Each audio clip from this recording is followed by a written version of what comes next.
So I'm out here working on the pontoon boat today. Pulled the motor out this spring and it didn't want to start.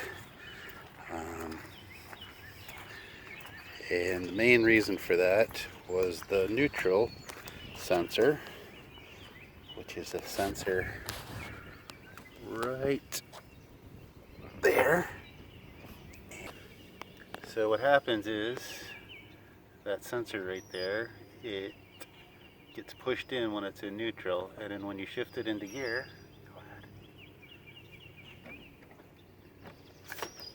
there you go, you can see what happens when you get shifted into gear, and then you shift it back into neutral, and it gets pushed back in. So what happened on this one is this nut here on the top. Yeah. So this nut right here came loose, and basically it wasn't getting pushed in good.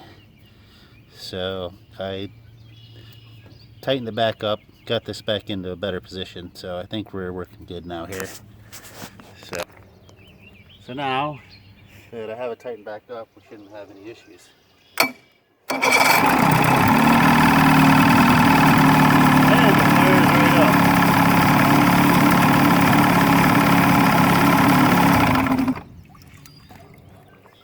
So if you have that issue with the motor not starting, it could be that switch, it could be that it's loose, it could be the switch is bad.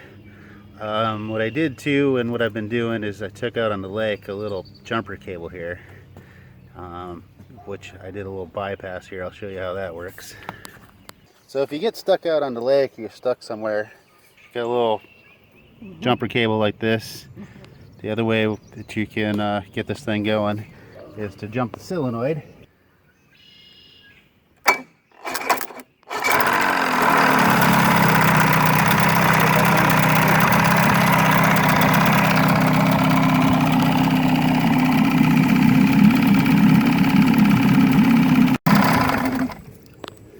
That's how to get around the issues of the neutral safety switch on the Evinrude.